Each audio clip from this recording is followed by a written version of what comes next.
Hello बच्चों, आप सभी को मेरे चैनल टिप्स स्टडी में बहुत बहुत स्वागत है। तो आज हम लोग सीखेंगे कि मेटल का फिजिकल प्रॉपर्टी क्या है और फिजिकल प्रॉपर्टी कितने टाइप के होते हैं। सबसे पहले इसे जानने से पहले आप जो है आपको समझना होगा कि मेटल क्या है, नॉन मेटल क्या है। मेटल और नॉन मेटल पढ़ने से पहले आप अगर जिस भी क्लास में पढ़ रहे हैं 7, 8, 9, 10 जिस भी क्लास में है, तो उस क्लास में आपको जो है केमिस्ट्री में एक लेसन होगा मेटल एंड नॉन मेटल।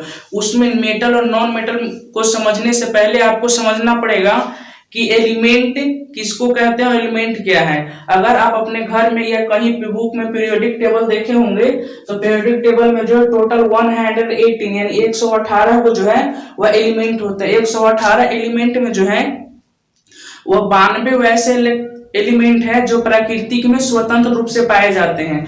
92 को स्वतंत्र रूप से पाए जाते हैं, तो 26 वैसे एलिमेंट है जिसको प्रयोगशाला में बनाया गया है। उसमें से हम लोग समझेंगे कि 92 को जो प्राकृतिक में पाया जाता है, उस 92 एलिमेंट में से जो है वह 70 वैसे एलिमेंट है जिसको मेटल के ग्रुप में रखा गया है, और उसके बाद 22 वैसे एलिमेंट है जिसको नॉन मेटल के ग्रुप में रखा गया है। और जो मेटल और नॉन मेटल दोनों को प्रॉपर्टीज लागू होता है, जिस एलिमेंट में मेटल और नॉन मेटल दोनों का गुण पाया जाता है उसको मेटल वाइड कहते हैं। जिसमें हम लोग पढ़ेंगे मेटल वाइड में आपको कुछ एग्जांपल पढ़े होंगे, जैसे आर्सेनिक, सिलिकॉन, जर्मेनियम, इस तरह के। उसमें हम लोग पढ़ेंगे, आपको ये समझना है कि मेटल किसको कहेंगे और नॉन मेटल किसको कहेंगे। मेटल और नॉन मेटल का जो है कोई कंप्लीट डिफिनेशन नहीं है। इसको जो है मेटल और नॉन मेटल को समझने के लिए उसके केमिकल प्रॉपर्टीज के आधार पे और फिजिकल प्रॉपर्टीज के आधार पे हम लोग समझेंगे। जहां पे इसके अगर आप केमिकल प्रॉपर्टीज नहीं पढ़े हैं तो आप हमारे प्ले लिस्ट में जो है वह नेक्स्ट वीडियो करके आप देख सकते हैं, जो कि पहले वीडियो बना दिए गए। आज हम लोग पढ़ेंगे फिजिकल प्रॉपर्टीज। फिजिकल प्रॉपर्टीज में जो है वो 7 प्रॉपर्टीज हम लेके आए हैं, जो यहाँ पे लिख दिए हैं, उसको एक एक करके समझेंगे। फिजिकल प्रॉपर्टी में सबसे पहले दिया हुआ है फिजिकल स्टेट। फिजिकल स्टेट क्या है? ये फिजिकल स्टेट जो है वो मेटल को किस तरह अलग करता है और मेटल में जो है फिजिकल स्टेट कैसे लागू होता है। तो फिजिकल स्टेट में नंबर फर्स्ट दिया हुआ है कि मेटल आर जनरली सॉलिड। जो हम लोग टोटल 118 एलिमेंट में से जो 70 को मेटल पढ़ते हैं, उसमें जो है वो करीब करीब जितने सारे मेटल है वो सब जो है वो सॉलिड फॉर्म में होते हैं। सॉलिड फॉर्म अब क्या कहते हैं, तो सॉलिड फॉर्म किसको कहते हैं उसके लिए तो आप पहले ही जो है वो छोटे क्लास में पढ़े होंगे कि जिसका शेप एंड साइज दोनों फिक्स होता है उसको हम सॉलिड कहते हैं। तो जितने सारे मेटल होते हैं वो सब जो है वो सॉलिड फॉर्म में पाए जाते हैं। लेकिन आप केमिस्ट्री पढ़ रहे हैं तो कुछ कुछ वैसे टॉपिक है जिसमें आपको एक्सेप्शन भी मिलेगा। तो जितने सारे मेटल वो सॉलिड फॉर्म में पाए जाते हैं, लेकिन उसमें कुछ वैसे मेटल हैं जो आपको लिक्विड फॉर्म में मिलेगा। तो कुछ मेटल में आपको केवल एक ही वैसा मेटल है जो आपको रूम टेम्परेचर पे लिक्विड फॉर्म में मिलेगा। तो रूम टेम्परेचर पे लिक्विड फॉर्म में मिलने वाला जो मेटल है उस मेटल का नाम है मरकरी, जो कि आप अपने घर में जो है या कभी आप डॉक्टर के पास गए होंगे तो वहां पे आपको देखने के लिए मिला होगा कि जो थर्मामीटर होता है उसमें जो आप देखे होंगे व्हाइट कलर का जो लिक्विड फॉर्म में पाया जाता है वो मरकरी ही होता है, लेकिन वो सॉलिड फॉर्म में ना होकर लिक्विड फॉर्म में होता है। तो हम लोग यहाँ पे पढ़े कि metal are generally solid form at the room temperature. Room temperature कहने का मतलब जिस टेम्परेचर में आप रह रहे हैं, जिस टेम्परेचर में आप सरवाइव कर रहे हैं उसी को रूम टेम्परेचर कहेंगे। उस रूम टेम्परेचर पे जितने सारे मेटल है वो सब जो है वो सॉलिड फॉर्म में होते हैं। जैसे में आप देखेंगे potassium, sodium, calcium, magnesium, zinc, ये सारे जो है वो मेटल हैं और सब जो है वो सॉलिड फॉर्म में पाए जाते हैं। लेकिन टोटल 70 मेटल में से एक मेटल जो मरकरी है वो लिक्विड फॉर्म में पाया जाता है, जो हम लोग अभी पढ़ लिए। दूसरा यहाँ पे दिया हुआ है हार्डनेस। हार्डनेस का मतलब बच्चों ये होता है कठोरता। कुछ वैसे एलिमेंट होते हैं जो कठोर होते हैं और कुछ वैसे एलिमेंट होते हैं जो मुलायम होते हैं जिसको सॉफ्ट कहते हैं। सॉफ्ट का मतलब जिसको आसानी से दबाने पे दब जाएगा, और हार्ड का मतलब जिसको आसानी से दबाने पे नहीं दबेगा। तो जितने सारे मेटल होते हैं वो सब में जो है वो हार्डनेस का प्रॉपर्टीज पाया जाता है और सभी मेटल जो है वो हार्ड होते हैं। अब कहेंगे कि यहाँ पे भी एक्सेप्शन है, तो हाँ यहाँ पे भी एक्सेप्शन। अब क्या एक्सेप्शन हम लोग पढ़ेंगे इसको एक एक करके। यहाँ पे दिया हुआ है कि मेटल आर जनरली हार्ड, यानी कहने का मतलब ये है कि जितने सारे मेटल होते हैं वो सब का सब जो है वो हार्ड होते हैं। हार्ड अब हम लोग कैसे समझेंगे, यानी जैसे जो मेटल है सोडियम, पोटेशियम, कैल्शियम, उसको अगर आप चाहेंगे कि आसानी से हम दबा लें तो नहीं दबेगा। आप घर में जो है रुई को जो है आसानी से दबाते होंगे तो दब जाता होगा, लेकिन आपको अगल बगल में पत्थर कंकड़ जैसे मिलता होगा उसको आप दबाते होंगे तो नहीं दबता है। कहने का मतलब कोई सॉलिड है। सॉलिड के साथ साथ जो है वह हार्ड है। उसी तरह जितने सारे मेटल होते हैं वो सब जो है वह हार्ड होते हैं, उसमें हार्डनेस का गुण पाया जाता है। लेकिन इसमें जो है अभी हम लोग पढ़े कि सब मेटल जो है हार्ड होता है, लेकिन कुछ वैसे मेटल हैं इसमें भी जो हार्डनेस का प्रॉपर्टीज को फॉलो नहीं करता है, वो हार्ड नहीं होता है। अब इसमें एक्सेप्शन है, तो एक्सेप्शन में क्या आता है? एक्सेप्शन में हम लोग पढ़ेंगे कि sodium potassium are soft and can be cut with the knife. यानी दो वैसे मेटल है जो सोडियम और पोटेशियम जो मुलायम होते हैं और उसको जो है हम लोग आसानी से चाकू से काट सकते हैं। अगर आप चाहेंगे कि सभी मेटल को चाकू से काट दे तो नहीं कटेगा, क्योंकि उसमें हार्डनेस होता है। लेकिन सोडियम और पोटेशियम दो वैसे मेटल हैं जिसको आप चाकू से काट सकते हैं। क्वेश्चन जो है मोस्ट इंपोर्टेंट है, आपको कहीं कहीं पे भी जो है कोई भी बड़े बड़े एग्जाम में आपको पूछा जाता है कि किस मेटल को चाकू से काटा जा सकता है, तो उसमें जो है जनरली ऑप्शन आपको एक सोडियम देता है। अगर पोटेशियम रहे तो पोटेशियम को मार दीजिए, अगर सोडियम रहे तो सोडियम को मार दीजिए, दोनों जो है वह सॉफ्ट होता है। इसको हम लोग समझिए। जो तीसरा नंबर पे प्रॉपर्टी है फिजिकल प्रॉपर्टी, वो है आपको डक्टिलिटी। डक्टिलिटी का मतलब होता है बच्चों तन्य। तन का मतलब ये होता है कि जिसको हम खींच सकते हैं, जिसको खींच कर बढ़ाया जा सकता है। अब बढ़ाने का मतलब रबड़ मत समझिए कि उसको हम जो है खींच कर रबड़ की तरह बढ़ा लिए। बढ़ाने का मतलब ये होता है कि उसको जो है अगर हम उस पे हथौड़ी से मारेंगे, उस पे जो है हम लोग पीटेंगे तो वो जो है बढ़ सकता है। लेकिन पत्थर है कि वो जो है उसको आप सोचिए कि हम हथौड़ी से मारे या किसी भी चीज से उसको मारे तो थोड़ा भी नहीं बढ़ेगा, वो जो है वो दो पार्टिकल में टूट जाएगा, दो पार्ट में जो है डिवाइड हो जाएगा। तो डक्टिलिटी का मतलब होता है कि वो जो है वो तन नहीं होता है जिसको हम बढ़ा सकते हैं। अगर बच्चों मेटल में डक्टिलिटी का प्रॉपर्टी नहीं होता तो आप जो है वो जितना सारा नथिया कनवाली बर्तन आप जो देख रहे हैं उसको जो है बनाना इम्पॉसिबल था। जो आज लोग नथिया कनवाली पहन के झमकाते हैं, ये जो है उनको पता नहीं कि मेटल में जो है वो डक्टिलिटी प्रॉपर्टीज होने के कारण ही जो है वो सोने का या सिल्वर हो गया, चांदी हो गया, उसको जो है पायल कनवाली में बनाने में यूज किया जाता है। बच्चों लोग पढ़े यहाँ पे दिया हुआ है कि मेटल आर जनरली डक्टाइल। यानी जितने सारे मेटल हैं, जितने सारे मेटल का मतलब 70 तो 70 मेटल जो है उसमें सभी मेटल जो है वह डक्टाइल होते हैं। लेकिन उसमें जो है वो कुछ वैसे मेटल हैं जो सबसे ज्यादा डक्टाइल होता है। यानी उसको जो है हम लोग आभूषण में यूज करते हैं, बर्तन बनाने में यूज करते हैं। जिसमें दिया हुआ है gold and silver are the most ductile metals. यानी जो 70 गो मेटल है, 70 गो मेटल है, हम बार बार बता रहे हैं, उसमें से जो है वह गोल्ड और सिल्वर दो वैसे मेटल हैं जो टोटल मेटल से मोस्ट डक्टाइल, यानी सबसे ज्यादा उसमें जो है डक्टिलिटी के प्रॉपर्टीज पाया जाता है, वो जो है डक्टाइल है। यही कारण है कि ज्यादातर जो आभूषण गोल्ड और सिल्वर के बनाए जाते हैं।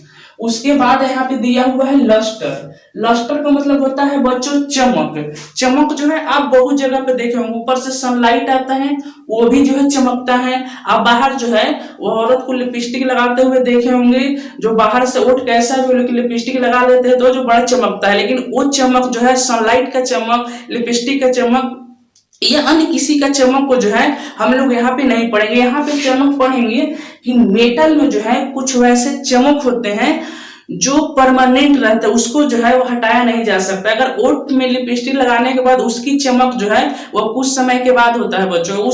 देखोगे कि अगर वो बाहर धूप में जाती है तो कुछ समय बाद जो पसीना से चमक गायब हो जाता है। लेकिन जो मेटल में चमक होता है, जो मेटल में जो है लस्टर होता है, वो हमेशा के लिए होता है। और यही चमक होने की वजह से जो है अगर आप गोल्ड के सिल्वर के आभूषण बनवाते हैं तो उसकी जो है चमक हमेशा रहता है। आप जब तक पहनिएगा तब तक जो उसमें चमक रहता है और वो चमक जो है कभी जाती नहीं है। तो यहाँ पे दिया हुआ है कि metal have a shine appearance. यानी जितने सारे मेटल होते हैं उसमें जो है एक स्पेशल चमक होता है। स्पेशल चमक का मतलब उसका जो है वह एक चमकने का अलग ही गुण पाया जाता है। उसका चमक आप सनलाइट से या किसी अन्य ऑब्जेक्ट से कंपेयर नहीं कर सकते हैं। वो मेटल में जो है वो परमानेंट चमक होता है और वो चमक जो है वो कुछ समय बाद गायब नहीं होता, वो चमक जो है वो हमेशा के लिए रहता है। जिसमें दिया हुआ है कि the metallic shine is known as the metallic lustre. कह रहा है कि कि जो मेटल में चमक होता है उसको हम लोग मेटॉलिक लस्टर कहते हैं। इसको हम लोग अच्छे से समझे, उसको जो जिसको हिंदी में धात्विक चमक कहते हैं। अगर आप थोड़ा समझते होंगे हिंदी तो आप समझ सकते हैं, जिसको धात्विक चमक कहते हैं, मेटॉलिक लस्टर कहते हैं बच्चों। अब हम लोग आगे पढ़ेंगे मेलिएबिलिटी। ये बच्चों इसका जो है वो कहने का मतलब कि मेलिएबिलिटी जो है इसका मोस्ट प्रॉपर्टीज है। मोस्ट प्रॉपर्टीज इसलिए कि जितने सारे आप लोहे की ऑब्जेक्ट बने हुए देखे होंगे जिसमें जो है आयरन रॉड बनाया जाता है, स्टैंड बनाया जाता है, व्हीकल्स में यूज किया जाता है, एरोप्लेन में यूज किया जाता है, बर्तन बनाने में यूज किया जाता है, बहुत सारे लोहे का जो है वो कई तरह के ऑब्जेक्ट बनाने में यूज किया जाता है। लोहा जो है एक मेटल है। तो यही मेलेबिलिटी एक ऐसा प्रॉपर्टीज है बच्चों जिसको मेटल में गुण होने के कारण जो है उसको हम लोग किसी भी रूप में ढाल सकते हैं, किसी भी आकार में उसको बदल सकते हैं। अगर आपके पास आयरन का एक टुकड़ा है, उस आयरन को आप चाहेंगे तो हैमर बना सकते हैं, नाइफ बना सकते हैं, उसके बाद और कई तरह के ऑब्जेक्ट बना सकते हैं। आपको जो जो इच्छा करेगा उस लोहे को उस आकार में बदल सकते हैं। तो उसको जो जो रूप बनाना होगा वो बना सकते हैं, लेकिन वो दो टुकड़ा में डिवाइड नहीं होगा। अब देखिए क्या दिया हुआ यहाँ पे, कह रहा है कि मेटल आर मेलिएबल। मेटल जो है बच्चों वो मेलिएबल होते हैं। मेलिएबल का मतलब थोड़ा हिंदी समझेंगे कि जो धातु होता है वो आघात वर्ध होता है। आघात वर्ध माने क्या, जिसपे जो हम कितना भी वार करेंगे, कितना भी पीटेंगे उसको, तो उसमें जो है वह दो टुकड़ा तीन टुकड़े में डिवाइड नहीं होगा। उसके बाद दिया हुआ है एग्जाम्पल में दिया हुआ है कि metal can be hammered into the sheet metals like aluminum, gold, silver etc are used for the making utensil and the ornaments। कह रहा है कि मेटल पे जो है हम लोग वार करके हैमर से उसको पीट करके जो है वह लंबे लंबे पतली पतली शीट बनाई जा सकती है, और उसी मेटल को जो है सोने को हम लोग पीट कर जो है वह बर्तन बनाते हैं। जैसे आप एल्युमिनियम का जो है घर में बर्तन देख रहे होंगे, पुआ छनाता है तो जो है वो कढ़ाई जो है वो एल्युमिनियम का होता है, लोहा का होता है, किसी भी आकार चीज का होता है। तो कढ़ाई बच्चों तभी बनता है जब उसमें जो है वह हथौड़ी का चोट जो है, हथौड़ी को पीटने के बाद जो है उसमें सहने का और बड़ा होने का और पतला सीट बनने का गुण पाया जाता है। वो गुण ही को हम लोग कहते हैं मेलेबिलिटी। तो एल्युमिनियम का यूज जो है वह बर्तन बनाने में किया जाता है। जितने सारे सोने चांदी होती है उसका यूज जो है हम लोग ज्वेलरी बनाने में करते हैं। अब हम लोग यहाँ पे पढ़ेंगे कंडक्टिविटी। कंडक्टिविटी क्या होता है बच्चों? कंडक्टिविटी का मतलब ये होता है कि अगर आप चाहेंगे कि हम लकड़ी में एक पॉइंट पे इलेक्ट्रिक करंट देंगे तो क्या दूसरे पॉइंट पे इलेक्ट्रिक करंट पास करेगा? नहीं करेगा। इसका मतलब ये है कि वो जो है वो मेटल नहीं है। मेटल नहीं है इसका मतलब ये कि मेटल नहीं है। अगर मेटल है तो उसमें जो है फ्री इलेक्ट्रॉन है। बच्चों इलेक्ट्रिक करंट उसी ऑब्जेक्ट में वन पोजीशन से अदर पोजीशन यानी इनिशियल पॉइंट से फाइनल पॉइंट तक जाती है जो मेटल होता है, और मेटल के साथ उसमें फ्री इलेक्ट्रॉन होता है। तो जिसमें फ्री इलेक्ट्रॉन होंगे वो मेटल होंगे, और वो मेटल होंगे तो उसको जो है उसमें कंडक्टिविटी का प्रॉपर्टीज पाया जाएगा। जब जिसमें कंडक्टिविटी का प्रॉपर्टीज पाया जाएगा बच्चों उसको जो है हम लोग वायर बनाने में यूज कर सकते हैं। यहाँ पे दिया हुआ है कि metal are good conductor of the heat and electricity.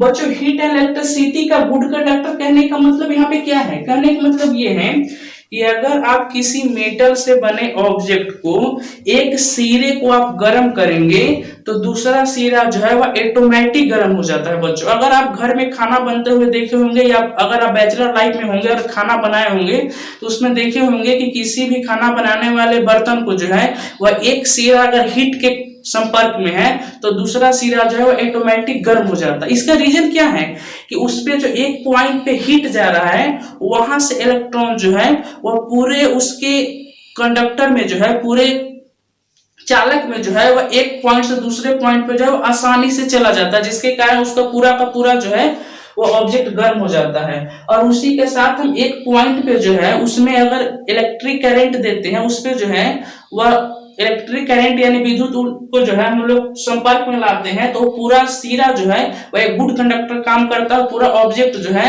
वह इलेक्ट्रिक करंट को प्रवाहित करने लगता है, जिसके वजह से हम उसको वायर बनाने में यूज करते हैं। तो यहाँ पे दिया हुआ है बच्चों कि silver is the best conductor, यानी जितने सारे आप घर में वायर देखे होंगे बच्चों, उसमें सिल्वर एक ऐसा मेटल है जिसमें इलेक्ट्रिक करंट बहुत अच्छे से बहुत कम समय में और बहुत कम लॉस पे जो है वह प्रवाहित होता है। अब कहोगे कि तो जब सिल्वर जो है वह गुड कंडक्टर है, बेस्ट कंडक्टर है, तो हम लोग को वायर बच्चों सिल्वर का बनाना चाहिए, लेकिन ऐसा नहीं, ऐसा इसलिए नहीं होता है कि सिल्वर जो है वह इतना महंगा होता है, इतना वैल्यूएबल होता है कि आप जितना का वायर नहीं बना पाएंगे, जितना का आप इलेक्ट्रिक करंट को यूज नहीं कर पाएंगे, उससे कई गुना ज्यादा बच्चों आपको वायर में खर्च हो जाता है। इसी की वजह से जो उसके जगह पे हम लोग सेकंड ऑप्शन ढूंढते हैं।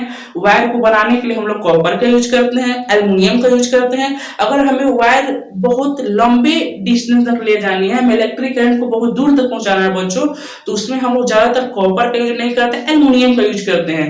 जो आप अपने घर में पोल पे देखे होंगे कि जो वायर होता है वो एल्युमिनियम के बने होते हैं बच्चों। एल्युमिनियम का क्यों बना होता है, कॉपर का क्यों नहीं बना होता है? कॉपर का इसलिए नहीं बना होता है कि सबसे महंगा सिल्वर है, तो उससे थोड़ा कम जो है वो महंगा क्या है, कॉपर है, और उससे सस्ता जो है बच्चों वो एल्युमिनियम है। इसी की वजह से जो है वो कम खर्च में जो है गवर्नमेंट एल्युमिनियम को वायर बनाती है, और उसे जो है वह एक शहर से दूसरे शहर, दूसरे शहर से तीसरे शहर, आपके गांव तक भी जो है वह इलेक्ट्रिक करंट क्या करती है, प्रवाहित कर इलेक्ट्रिक करंट आपको जो है उस वायर के थ्रू आता है बच्चों। कॉपर की जो है ज्यादातर हम लोग उससे बने वायर का जो है यूज हम लोग घर में करते हैं, अपने एक रूम, एक फ्लैट, 2 रूम में जो है हम लोग उसको करते हैं। लेकिन जो पोल पे आता है वो एल्युमिनियम का बना होता है बच्चों। उसके बाद क्या रहा है कि डेंसिटी हम लोग पढ़ेंगे, इसका जो है वो लास्ट जो है वो 7 नंबर का प्रॉपर्टीज है मेटल का, उसको दिया हुआ है डेंसिटी। डेंसिटी में क्या है बच्चों कि metal have the high density. Metal have high density करने का मतलब क्या बच्चों कि जितने सारे मेटल होते हैं उन सब में जो है वह हाई डेंसिटी होता है, उसमें जो है उच्च घनत्व होता है। अब इसमें भी कुछ वैसे है जिसमें नहीं होता है, तो इसमें कुछ वैसे नहीं है जिसमें नहीं होता, लेकिन कुछ वैसे बच्चों एलिमेंट हैं जिसमें हाई डेंसिटी नहीं होता है लेकिन लो डेंसिटी होता है। जहां पे लिखा हुआ है कि sodium potassium are low density, यहाँ पे कहने का मतलब ये है बच्चों कि सोडियम और पोटेशियम 2 वैसे मेटल हैं जिनकी डेंसिटी हाई नहीं लो होती है। ये इसलिए होती है बच्चों कि ये दोनों हम लोग ऊपर में पढ़े, यहाँ पे हार्डनेस में पढ़े बच्चों कि सोडियम और पोटेशियम 2 वैसे थे जो सॉफ्ट थे, तो जो सॉफ्ट होगा बच्चों उसमें जो है वह सीधी सी बात है कि उसकी जो है वह डेंसिटी लो होगा। उसके बाद जो है हम लोग और इसमें आगे जो है वो पढ़ेंगे बच्चों, वो जो है वो नेक्स्ट वीडियो में बताएंगे क्योंकि वीडियो जो है ज्यादा लंबा हो जाएगा। अगर ये आपको समझ में आया, अगर आप अपना राय देना चाहते हैं तो कमेंट कर सकते हैं, वीडियो को लाइक कर सकते हैं, चैनल को सब्सक्राइब कर सकते हैं बच्चों।